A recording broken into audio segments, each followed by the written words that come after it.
The summer of 1947.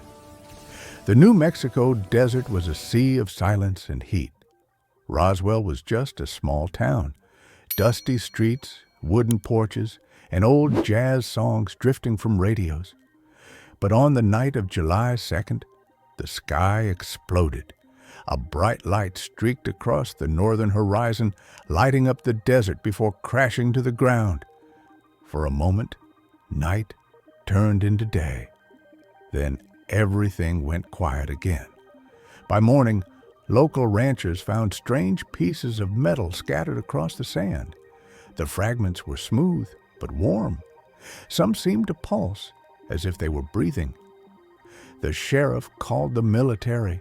Within hours, trucks, soldiers, and unmarked black cars surrounded the site. Locals said they saw soldiers loading boxes and a reporter's camera being smashed. The newspapers ran the headline, "Flying Saucer Found." But the very next day, the Army changed the story. It was only a weather balloon. Still, no one believed it, because everyone in town remembered the sound that came from the sky that night. A special scientific team was sent from Washington soon after. One of them was Dr. Raymond Archer. Archer was born in Massachusetts. His father was a Navy officer, his mother a music teacher. As a boy, he was fascinated by radio waves. He would take apart old radios, trying to catch distant voices on homemade antennas. He later studied physics and biology at MIT, focusing on the electromagnetic activity of the human brain. During World War II, Archer designed signal disruptors for the military. He was brilliant, but known for his obsession with his work. In one of his notebooks, he once wrote, "Frequency might be God's language." When the Roswell incident happened, Archer was immediately called in. His expertise was crucial. The debris was said to be part metal, part organic, but what he found went beyond science. At the crash site, Archer saw a huge crater in the sand. Smoke was still rising. The metal wasn't reflecting light, it was absorbing it. Back in the lab under the microscope, he noticed something that didn't make sense. Beneath the metallic surface, there was something that looked alive, tissue-like, almost biological, and it was still active. It produced electricity. It emitted a frequency, weak but steady, the exact same frequency as human brainwaves. He wrote in his notes, "This material imitates thought. Maybe it carries thought." He sent his report to Washington. The reply came a few days later, "Samples to be destroyed. Project terminated." Archer refused. He continued working in secret at night. Some of his colleagues claimed they saw him mixing his own blood samples with the material. One night, the lab lights stayed on until morning. A janitor later said he saw Archer cut his hand and let a few drops fall on the metal fragment. The surface glowed, then went silent. In his notebook, Archer wrote one final line that night: "Two substances merged. One of them was me." By the late 1950s, the project was officially shut down.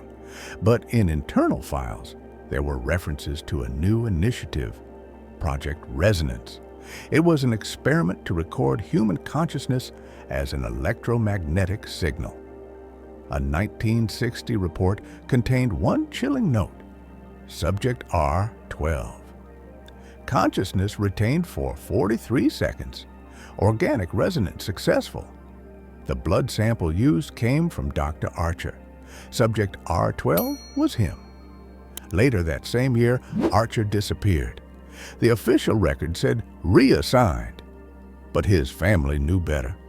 His wife Margaret told reporters years later, "Raymond told me before he left, if the signal ever stops, listen for me." From the 1960s to the 1980s, Archer's name vanished from all archives. But in 1979, a retired radar operator in Nevada reported a strange signal to his superiors. It lasted exactly 43 seconds. At the end of the recording, a faint human voice said, "I'm here." The operator was dismissed days later. The recording disappeared. In the 1980s, Roswell resurfaced in the media. Journalists dug through old military records. In one document, a unit was mentioned, Echo Division. The name Archer was redacted. Around that time, a technician anonymously mailed a cassette tape to a journalist. At the end of the tape, a metallic voice whispered, "The body is silent. The frequency continues." The next day, the technician went missing. All that was found in his apartment was a melted tape recorder. In the 1990s, as digital technology advanced, the old signals were analyzed again. Scientists discovered something unsettling. The frequency wasn't random. It carried structure. One researcher wrote, "This is not noise. It's intelligence." In 2001, a file labeled Resonance 2.0 was found in the CIA archives. It contained only one image, a frequency graph. But when viewed from afar, the waveforms formed a human face. The note below read, "Dr. Raymond Archer, signal identified." The signal was still active, and now it had a name. By 2020, the same frequency appeared again. But this time, not over New Mexico. Over Washington, D.C., radio stations called it interference. Yet amateur researchers decoded it and found words repeating every 5 seconds, "We never crashed." The signal wasn't coming from space. It was coming from the ground. Some believed it was a government test.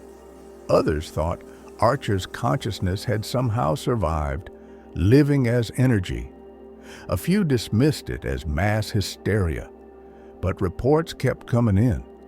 People claimed to hear voices in static. Some said electronics in their homes turned on by themselves. One woman posted online, "My radio was off, but someone said my name." Scientists explained it as coincidence. Still, every July 2nd, the signal returns for exactly 43 seconds. In 2022, an old government facility in Nevada was reopened. Inside, a notebook belonging to Dr. Archer was discovered.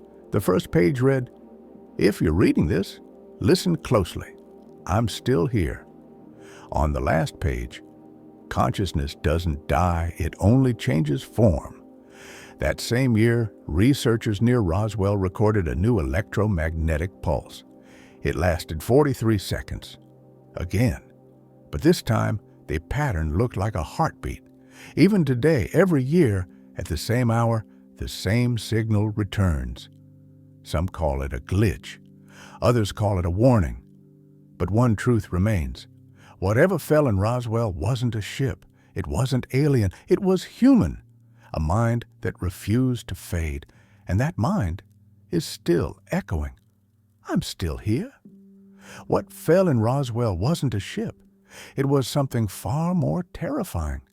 A mind that refused to die. Dr. Archer didn't vanish. He transformed into something we still don't understand.